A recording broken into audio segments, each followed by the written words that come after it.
자, 이제 본격적으로 국내 증시 투자 전략 같이 세워보겠습니다. 자, 오늘 확인해야 하는 첫 번째 기사, 바로 이거죠. 불황과 일전을 치른다는 일념으로 이재명 대통령 당선인이 바로 대선 직전 기자회견에서 내수 침체에 적극적으로 대응을 하겠다라면서 이러한 표현을 사용했습니다. 즉시 실행할 수 있는 민생경제 대책을 신속히 마련하겠다라고 밝힌 건데요. 자, 이런 의지는 결국 추경안과 맞닿아 있겠죠. 새 정부의 경우에는 출범 이후 3개월 안에 추경안은 물론이고 경제정책 방향, 세법 개정안, 그리고 본예산까지 숨가쁜 일정들을 소화해야 하는데요. 때문에 지난달 1일에 편성됐었던 13조 원 규모의 1차 추경안과 별개로 2차 추경 편성이 예상되고 있습니다. 구체적인 규모나 사업 내용은 다듬어져야 알겠지만 추경 편성 그 자체는 기정사실로 여겨지는데요. 이와 함께 경제정책 방향에 대한 관심도 큰 상황입니다. 이런 청사진들이 결국에 나오기 위해서는 국정과제가 먼저 수립이 돼야 되고 이 국정과제를 반영한 세법 개정안이 8월 초까지 나와야 하는 상황이죠. 민생 경제를 살리겠다라고 밝힌 당선인인 만큼 비상경제 대응 TF를 가동했다라고 선언을 했었죠. 때문에 이를 실무적으로 총괄하면서 추경을 비롯한 정권 초반의 경제 과제를 주도하게 될 초대 경제 수장에 또한 관심이 쏠리고 있습니다. 자, 이에 대한 오늘 시장의 반응들 잠시 뒤 두 분과 함께 같이 점검해 보겠습니다. 자, 두 번째 기사 넘어가 볼까요? 이런 가운데 신정부 정책 수혜주도 눈길을 끌고 있죠. 바로 태양광이나 풍력 같은 신재생 에너지 관련주입니다. TV 토론도 그렇지만 페이스북에 이어서 21대 대선 공약집에도 기후에너지부 신설 공약을 포함시킬 만큼 이 탄소 중립이나 친환경에 대해서 강한 의지를 피력했던 이재명 대통령 당선인. 이 증권가에서도 그동안 상대적으로 부진했던 신재생 업종들에 대한 변화가 가장 클 것이다라는 전망들이 나오고 있는데요. 그러나 그동안 한 달 사이에 100%, 80% 가까이 급등했던 종목들이 많죠. 이 신재생 관련 종목들이 기대감을 선반영하면서 강세를 보였던 만큼 대선 이후에는 오히려 조정을 받을 수도 있다라는 우려가 나오고 있습니다. 대표적인 섹터 함께 점검해 보겠습니다. 끝으로 미국 소식 간단히 전해드리겠습니다. 자, 캐롤라인 레빗 백악관 대변인이 오늘 새벽 많은 분들이 관심을 갖고 있는 것처럼 조만간 미중 정상 간 대화가 있을 것이다 라고 밝혔습니다. 자, 그러면서 미국 무역대표부가 최근에 무역 상대국들에게 서한을 발송했다면서 대통령은 좋은 협상을 기대하고 있고 우리는 그 목표를 향해서 나아가고 있다라고 부연했습니다. 자, 한편 트럼프 대통령 직접 선포했었던 6월 4일이 밝았습니다. 철강과 알루미늄 관세를 25%에서 50%로 인상하는 명령에 바로 오늘 서명할 계획으로 전해졌는데요. 자, 레빗 대변인 이에 대해서 트럼프 대통령이 없었다면 펜실베니아 철강 산업은 문을 닫았을 것이라면서 대통령이 지역사회를 살리고 있다라고 덧붙였습니다. 자, 철강에 대한 여파 지난 거래일은 좀 맞았었는데 이에 대한 부분들 다시 더블 체크해 보도록 할게요. 지금부터 전략 세우러 가보시죠.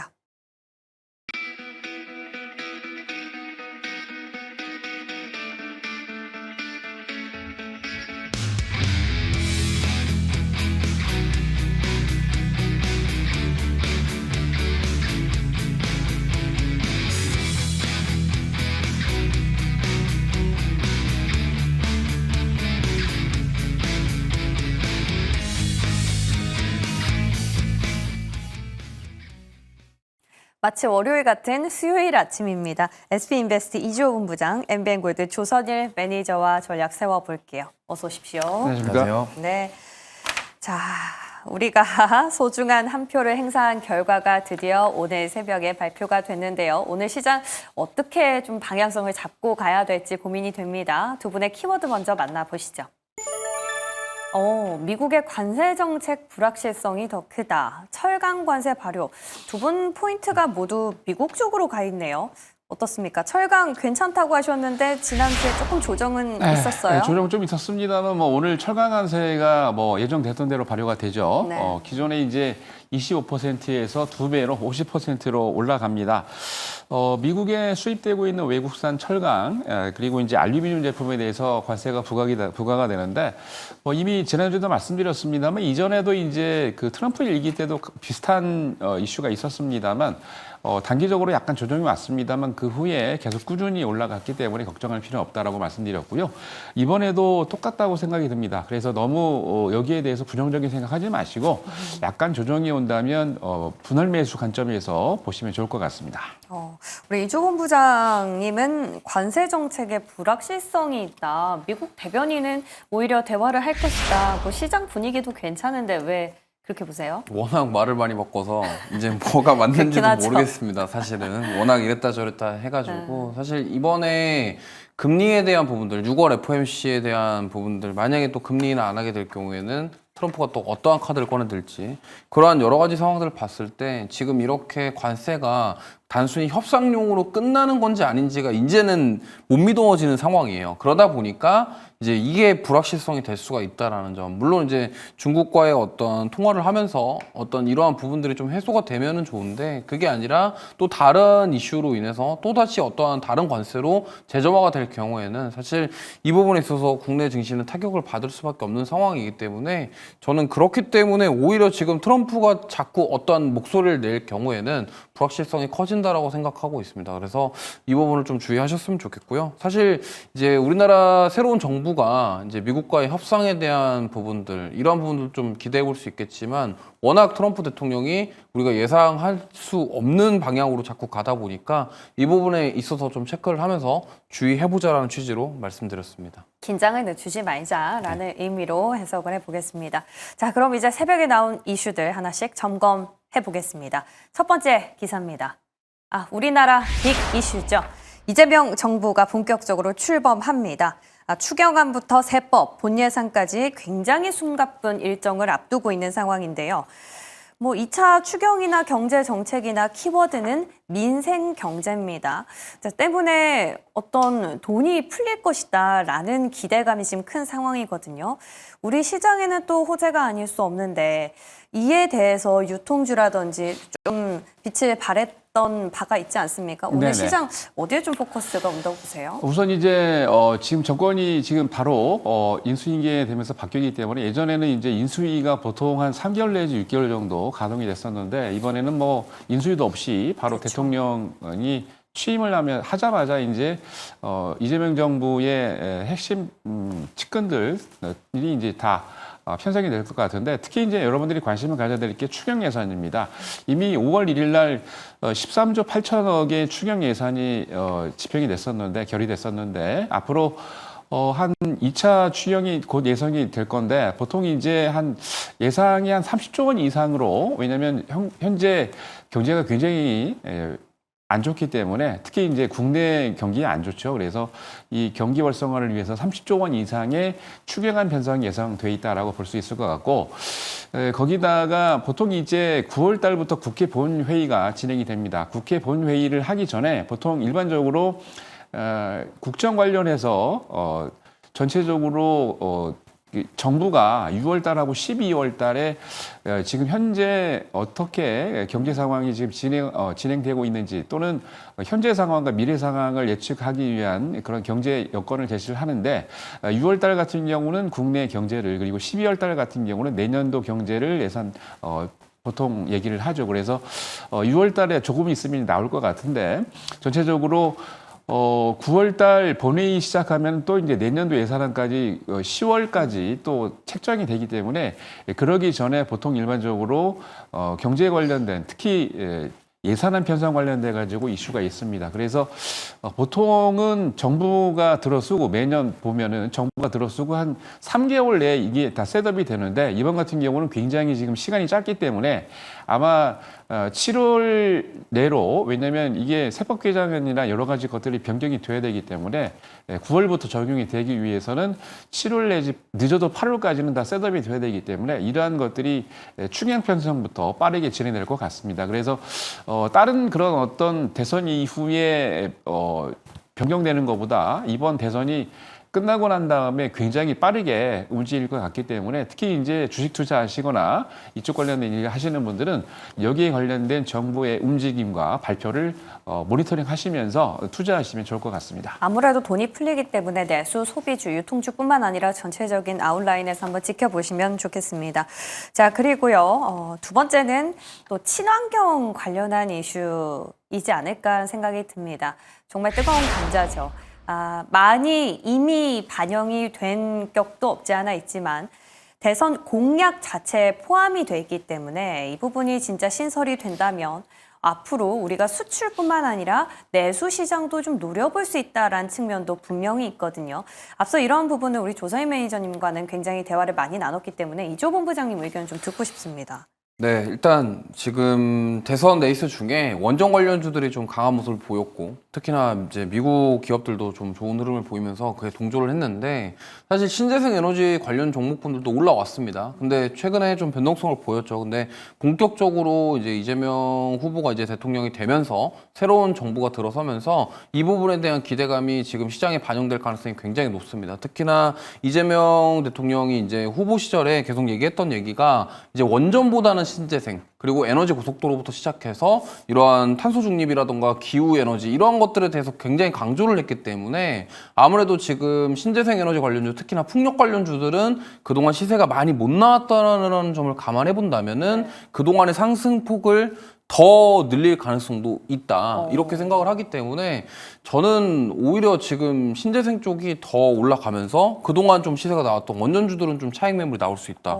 그래서 약간 좀 반대로 움직일 가능성이 높기 때문에 이 점을 참고하셔서 대응해 보시면 좋겠고요. 워낙에 이제 뭐 과거에 이제 후보 시절에도 뭐 탈원전 뭐 이런 것까지는 아니지만 원전이랑 같이 병행을 하지만 그래도 신재생 에너지를 더 강조했다라는 점을 보시면서 저는 오히려 지금 원전주들은 좀 차익 매물에 주의하자. 신재생 관련주들은 오히려 조금 매수 쪽으로 보셔도 좋겠다. 이렇게 그 말씀드려보겠습니다. 태양광은요. 네. 그 미국에 또 이슈가 있지 않습니까? 네. 이런 IRA 폐지와 관련된 거를 차치하고도 더 끌고 갈 수 있을까요? 뭐 사실은 풍력은, 네.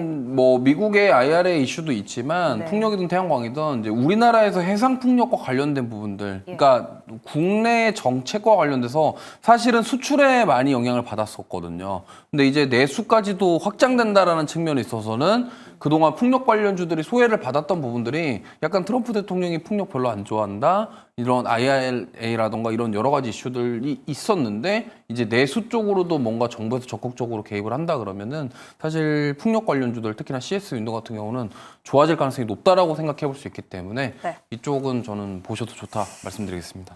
에너지 믹스라고 밝히긴 했지만 시장 안에선 결국에 시소 게임이 좀 이뤄질 것 같습니다. 원전과 친환경 잘 한번 중심 잡아보시고요. 자, 마지막 기사 넘어가 보겠습니다. 이번엔 미국발 소식이죠. 백악관이 미중 정상이 조만간 대화를 하겠다라고 밝혔는데 이보다 더 중요한 건 철강 관세 50% 행정 서명이 오늘 들어간다라는 겁니다. 백악관 입장에 따르면 미국 시간으로 오늘 오후에 서명을 하겠다. 트럼프 대통령이 그렇게 밝혔기 때문에 사실 우리 시장에서는 이미 알려졌어서 지난 네. 거래일에 조금 차익 실현이 나왔지 않습니까? 네. 이거 좀 지속될까요? 아니면 이미 다 알려졌으니까 이제는 별 반응이 없을까요? 괜찮습니까? 이미 선반영 됐고 아까 매니저님 말씀하신 것처럼 크게 걱정하실 건 아닌 것 같아요. 좀 오히려 빠질 때는 좀 분할 매수로 접근하시는 게 좋은데 이게 오. 좀 약간 철강주들이 대표적인 시크릿컬 업종입니다. 그쵸. 사이클에 굉장히 민감한데 만약에 이 관세로 인해서 지금 수익성이 악화된다는 부분들이 계속 부각이 되고 만약에 이게 장기화될 것으로 본다고 한다면 이제 앞으로 실적 3분기라던가 4분기 실적에 분명히 영향을 줄 것이기 때문에 지금 세아제강 같은 경우가 그래서 급락이 나왔거든요. 그래서 제가 봤을 때는 이게 사이클을 타기 때문에 만약에 그게 장기화될 것이다라는 부분들이 좀 자리 잡히게 되면은 아무래도 계속적으로 좀 하락세는 나올 가능성이 있어요. 그리고 그동안 주가가 올랐던 부분들이 알래스카 LNG 프로젝트와 관련돼서 기대감이 있었기 때문에 그 부분에 대해서 어느 정도 반납을 할 수도 있다라는 점. 그리고 수익성의 악화는 이러한 대표적인 시크릿컬 업종들에는 어떻게 보면 되게 취약한 상황이 만들어질 수가 있기 때문에 네. 결국에는 이 관세가 얼마나 지속될지가 그 주가의 방향성을 결정하지 않을까 이렇게 보고 있습니다. 네, 좋습니다. 또 많은 분들이 걱정하셨을 것 같은 철강 섹터까지 저희가 이슈 점검을 마치겠고요. 이제 본격적으로 섹터 점검을 좀 들어가 보겠습니다. 자, 우리가 대선 투표를 기점으로 시장의 분위기가 조금 달라졌다라는 부분 아마 많이 느끼셨을 겁니다. 지주와 증권에서 이제는 화장품, 바이오, 엔터, 방산 이쪽으로 약간은 방향, 각도가 좀 틀린 느낌이 있는데요. 그 대표적인 섹터 첫 번째 한번 만나보겠습니다. 네, 화장품과 제약바이오. 자, 먼저 화장품입니다. 여름도 다가오고 있고 수출 데이터도 뭐 괜찮게 나온 것 같아요. 근데 볼 게 많은 상황에서 화장품 섹터 매력도 어떻게 어느 정도 평가하시는지 궁금합니다. 아직도 저는 이제 많이 저평가돼 있다라고 생각을 하고요. 왜냐하면 이제 수출 데이터를 보신 분들은 확인해 보셔서 아시겠지만 수출 데이터가 계속 늘고 있습니다. 그래서 저는 화장품 섹터를 네 가지 관점에서 상당히 긍정적으로 보고 있는데 첫 번째는 계속 성장을 하고 있죠. 그래서 높은 성장 잠재력을 갖고 있다라고 보는데 특히 이제 뭐 한류 열풍도 있고 거기다가 가성비이고 특히 미국 같은 경우에는 이제 프랑스나 다른 경제 행사들 대비 우리나라 화장품 제품들이 거의 반값이죠. 그래서 가성비도 톡톡히 있습니다. 두 번째는 다양한 제품군들을 셋업을 하고 있죠. 기능성 화장품이나 고객들이 원하는 그런 성분 중심의 화장품을 만들어지면서 고객들의 니즈에 아주 적극적으로 대처를 하고 있고요.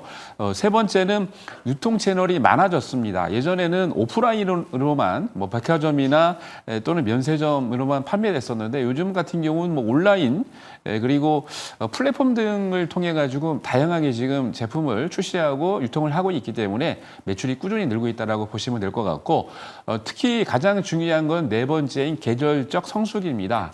여름 같은 경우는 여러분 선블락 같은 제품들, 선케어 제품들이 많이 늘고 있고요.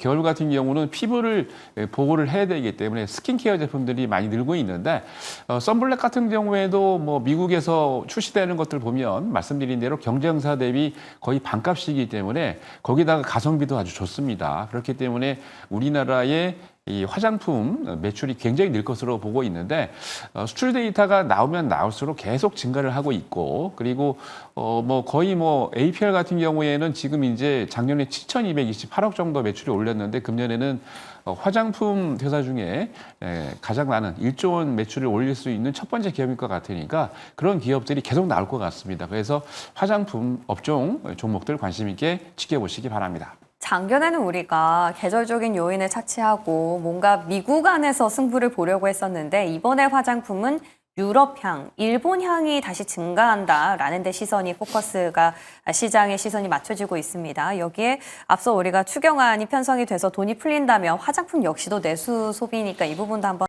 참고해 보시면 좋을 것 같고요. 자, 그리고 바이오입니다. 사실 시장에서 오늘 장의 주인공은 바이오가 될 것이다라는 얘기까지 있어요. 그 네. 이유인 즉슨 미국이 다시 한번 생물보안법을 추진한다라는 이슈도 있고요. 알테오젠은 개별적인 호재도 좀 갖고 있습니다. 네. 어떻게 그러면은 근데 생물보안법이랑 알테오젠 조금 달리 봐야 될 것 같은데. 뭐 예. 사실 연관이 아예 없는 건 아니고요. 예. 영향을 받을 가능성이 굉장히 높아요. 어쨌든 중국을 압박하려는 거고요. 그리고 뭐 사실 알테오젠은 개별적인 소식 때문에 움직이지만 전반적으로 알테오젠을 필두로 수급이 들어온다라는 것은 긍정적으로 볼 수 있겠고 오늘 특히나 CDMO 관련주들의 움직임을 좀 보시면 좋겠고 그다음에 6월 중순에 미국 보스턴에서 바이오 행사가 하나 있습니다. 근데 여기서 가장 중요한 게 이제 ADC 관련 기술 이전에 대한 기대감이 있다라는 점인데요. 지금 이거에 대한 부분들, 그러니까 지금 제가 계속적으로 말씀드리지만 CDMO, 바이오시밀러 돈 되는 기업들 당연히 보셔야 되고요. 이제 좀 약간 대세라고 해야 될까요? 표적 항암제, ADC와 관련된 부분들이 계속 부각받고 있기 때문에 지금 이 부분을 좀 보시면 좋을 것 같아요. 그래서 만약에 미국 보스턴 바이오 USA 행사에서 뭐 기술 이전에 대한 이야기, 메시지가 나온다고 한다면 그거와 관련된 기업들 위주로 좀 시세가 나오고 좀 수급이 몰릴 가능성이 있습니다. 특히나 최근에 상장한 인투세 같은 경우 굉장한 시세를 보여주고 있기 때문에 지금 ADC 관련주들 저는 계속해서 주목해 보시면 좋을 것 같습니다. 오, ADC라고 바이오 안에선 좀 추려주셨네요. 예, 좋습니다. 자, 이제 다음 점검 섹터도 만나볼게요. 방산과 엔터. 오늘은 뭐 전부 다 빨간색을 주셔가지고 고르기가 더 어렵네요. 먼저 엔터입니다. 한한령 해제에 대한 기대감이라고 하는데 지금 정권이 교체되고 나서 현 정부에서는 조금 더 중국과의 유화적인 관계로 인해서 한한령 해제가 더 빨리 이루어질 수도 있다라는 생각도 들거든요. 맞습니다. 한한령 예전에 이제 보통 한 9월 정도 예상을 하고 있었는데 뭐 아시겠습니다만 이번 들어서는 정부는 굉장히 중국과 관계가 좋다라고 보고 있기 때문에 더 빨리 이루어질 수도 있다는 예상이 되고 특히 그로 인해서 단체 관광객이 뉴커들이 많이 또 국내를 방문하면 여기에 대한 또 수혜를 받는데 기본적으로 얼마 전이죠. 이제 중국의 텐센트가 우리나라 SM 지분까지 이제 많이 가져가요. 9% 이상 얼마 전에 인수를 해 갔는데 국내 엔터그룹들에 대한 관심이 중국 기업들 또는 중국인들이 굉장히 많습니다. 그래서 이제 그거 외에도 한 3가지 정도 관점에서 엔터주를 긍정적으로 보고 있는데 첫 번째는 관세 이슈에서 안전합니다. 그래서 지금 보통 주요 수혜권들이 앨범 판매나 또는 공연인데 이거는 뭐 관세하고 전혀 영향이 없죠. 특히 이제 미국과 중국이 관세 정쟁을 하고 있는데 무풍 지역으로 보시면 될 것 같고요. 두 번째는 산업 호황이라고 보면 될 것 같습니다. 특히 이제 엔터 산업 같은 경우는 보통 이 초상권이라든지 거기에 대한 동영상이나 이거 지적재산권인데 이게 IP가 전부 다 회사에 귀속이 돼 있기 때문에 이 IP를 활용을 해서 뭐 앨범 판매를 한다든지 또는 공연이나 기타 많은 사업을 진행을 하고 있는데 여기에 대한 수혜를 받고요. 특히 2분기 때부터 지금 이제 공연과 함께 굿즈 판매 그리고 앨범 판매가 많이 증가를 하고 있습니다. 그래서 2분기 때부터 실적이 찍히는 것을 보시면은 굉장히 매출이 많이 늘고 있기 때문에 거기에 대한 반사이익을 엔터주가 받는다라고 보시면 될 것 같고 세 번째는 수익 증가입니다. 당연히 이런 이유들 때문에 수익이 많이 증가하는데 이전에는 수익이 안 나오고 수익이 떨어짐에도 불구하고 테마주 형태로 움직였습니다만 2분기 때부터는 말씀드린 2가지 이슈로 인해서 매출과 영업이익이 퀀텀 점프를 하고 있기 때문에 당연히 수익 증가에 대한 기대감을 갖고 올라갈 수가 있겠고 그리고 얼마 전에 이제 나왔던 증권사 리포트를 보면은 굉장히 엔터 쪽에 긍정적입니다. 그 발표 이후에 기관도 굉장히 빠르게 엔터주들을 매집을 하고 있는데 그렇게 본다면은 뭐 단기적으로도 그렇고 중장기적으로도 그렇고 굉장히 엔터 업종이 반사이익을 받을 수 있다라고 보고 있기 때문에 엔터 업종에 여러분 관심을 많이 가지시기 바랍니다. 엔터도 사실 고점 부근에 있거나 고점을 찍고 내려오거나 뭐 이런 기업들이 많아서 좀 부담인데 그래도 중장기적으로 좀 보자라는 의견으로 정리해 보겠습니다. 자, 그리고요. 또 방산이 남았었죠. 방산은 사실 방산 마찬가지로 관세 무풍지대 그리고 수출에 대한 호재, 뭐 대선 정책 기대감 여러 가지 많은데 역시나 자리가 너무 부담스러워서 이제 하반기에는 좀 쉬어갈 것이다라는 얘기가 같이 맞물리고 있습니다. 근데 앞서서 우리 이조 부장께서는 방산 얘기 들어봤을 때 앞으로 더할 모멘텀이 없다. 드론으로 무기가 교체되면은 앞으로 성장성 좀 물음표가 뜬다라고 의견을 주셨던 것 같은데 오늘은 어찌 긍정으로 주셨는지요? 일단 그런 약간 물음표는 있지만 네. 새로운 정부 그리고 이제 신성장 동력으로 약간 국방 AI 그러니까 지금 보면은 이제 결국에는 AI와 국방이 합쳐진다 이런 관점으로 생각해 보면 그러니까 제가 그때 말씀드렸던 거는 과연 드론이라던가 이러한 신무기에 대한 우리나라의 기술력이 어디까지 왔냐에 대해서 약간 의문점이 든다. 그거에 대한 주가는 그에 대비해서 정말 많이 올라왔기 때문에 하지만 지금 유럽의 국방비 증액 그리고 그 다음에 미국과 유럽 간의 살짝의 갈등 이런 것들이 우리나라 K방산의 수혜로 좀 이루어질 수 있다라고 생각을 하고 있고요. 그 다음에 이제 7월 달에 이 다목적 무인 차량 구매 사업에 대한 기대감도 있습니다. 그래서 지금 보면은 하나에어로스페이스랑 현대로템이 결국에는 이제 그 군사용 무기로 쓰이는 전차라든가 이런 것들에 지금 자율주행, 그 다음에 다목적형 이런 것들로 지금 만들려고 하고 있기 때문에 그러면 지금 여태껏 방산주들은 실적이라든가 앞으로에 대한 성장성에 대한 부분들에 있어서 주가가 많이 반영됐는데 이제 이 부분까지 더해지면은 저는 여기서 다시 한번 또 계산을 해봐야 되지 않을까 이렇게 생각을 해요. 그래서 만약에 이러한 기술력들과 여러 가지 것들이 다시 한번 부각이 받는다고 한다면 상승이 나올 수 있겠지만 역시나 가격적인 부담을 완벽하게 떨쳐내기에는 지금 아직 좀 어렵다라고 생각이 들거든요. 그래서 가격적인 부담감이 있기 때문에 저는 오히려 방산주들은 긍정이긴 하지만 약간 조정시 매수 관점으로 대응해 보시는 게 좋을 것 같고 워낙 지금 많이 올랐습니다. 그래서 여기서 사실 저도 손이 좀 안 나갈 것 같아요. 그렇기 때문에 어느 정도 좀 조정을 기다려 보시는 것도 좋겠고 만약에 지금 이런 다목적 무인 차량과 관련돼서 여름쯤에 이런 게 공개가 되고 한다고 한다면 분명히 다시 한번 랠리가 나오지 않을까. 그리고 가장 중요한 것은 이제 AI와의 우리나라 방산과의 접목 이 부분을 좀 유심히 보시면 좋을 것 같습니다.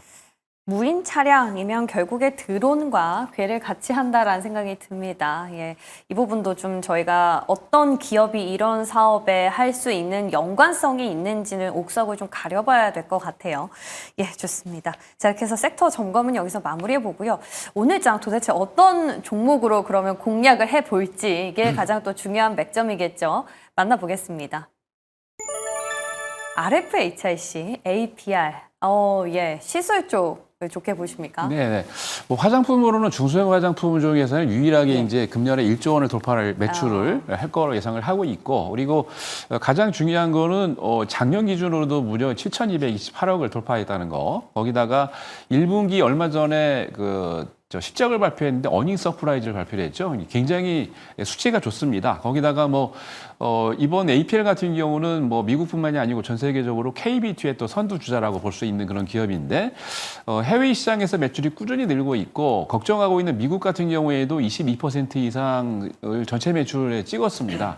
굉장히 미국 내에서도 인기가 있다는 걸 알 수 있고요. 특히 이제 신제품 출시 기대감이 또 있습니다. 헬로키티 관련 에디션으로 향수 제품인데 계속 출시가 되고 있고 거기다가 AGR 부스터라고 그래갖고 이제 디바이스죠. 피부 미용이 들어가는 디바이스인데 이 컴팩트 조그마한 디자인으로 아주 인기가 있고요. 거기다가 메디큐브 부스터 진동 클렌저가 있는데 이게 메디큐브 화장품을 또 세트로 판매를 같이 하고 있는데 이쪽들도 상당히 좋습니다. 그래서 관심 있게 보시고 APR이 작년에 신규 상장 이후에 지금 엊그저께 신고가를 찍었습니다. 연봉상. 그래서 많은 분들이 부담된다라고 하실 텐데 제가 보기에는 매출로 따져봤을 때는 아직도 저평가 구간이기 때문에 충분히 위로 올라갈 수 있는 상향 룸이 있습니다. 그래서 여유가 많기 때문에 제가 본다면 오히려 이번 정부에 또 이제 들어서면서 코스피 5천을 또 목표로 하고 있지 않겠습니까? 그러면은 신고가 나고 있는 강한 종목들을 여러분 공략하시는 게 좋습니다. APR 관심 가지고 모아가시기 바랍니다. 조선, 원전, 지주 이쪽에서 하나 갖고 오실 줄 알았는데 이제 웬만큼 다 공개가 돼서 그렇습니까? 그래, 너무 이제 예. 그쪽 관련된 종목들은 너무 오픈을 많이 시켜드렸고 예. 지금 이제 아까 말씀드린 대로 네. 5천 시대 도래를 하면은요 각 섹터별로 대장주 그쵸. 많이 올라가서 끝난 게 아니고 더 올라갑니다. 예. 그런 종목들 적극적으로 공략하셔야 자, 됩니다. 이렇게 종목만 봐도 플레이어들의 어떤 마음이 조금씩 변화가 감지되고 있다는 거 느껴지시죠? 예, 우리 이종우 부장님은 5G를 계속 갖고 오세요. 네, 5G 저는 뭔가 일이 날 것 같습니다. 일이 날 왜냐면 것 같아요. 이 지금 결국에는 미국에서 주파수 경매에 대한 부분들 얘기가 계속 나오고 있는데 트럼프 1기 때도 그랬습니다. 그리고 트럼프 1기 때 우리나라 5G 관련주들이 거의 10배거 가까운 그쵸. 그런 시세가 나왔던 네. 그 시기이기 때문에 지금 다시 한번 노려볼 수 있겠다라는 말씀을 드리겠고 그리고 가장 중요한 거는 이러한 AI 이런 거 국방 AI 여러 가지 산업들을 4차 산업으로 넘어가기 위해서는 이 통신이 굉장히 중요합니다. 어쨌든 물리적으로 하드웨어적으로 구성이 되어야지 그 다음 것들이 진행이 되기 때문에 결과적으로 이 부분인데 지금 가장 중요한 것은 미국에서 오픈된 사업을 확대를 하려고 한다라는 거고 결국엔 중국을 견제하기 위해서죠. 근데 이게 왜 그러냐면 화웨이가 지금 통신장비 글로벌 점유율 1위입니다. 근데 지금 과거의 방식은 유선 장비를 화웨이 걸 쓰면은 무선 장비도 화웨이 걸 써야 되는 구조였어요. 네, 네. 근데 만약에 이 오픈된 방식을 도입을 하게 되면은 유선 장비를 네. 화웨이를 쓰더라도 노키아나 에릭슨의 무선 장비로 대체할 수 있다라는 점이 지금 부각이 되면서 이미 지금 독일과 일본은 준비를 하고 있거든요.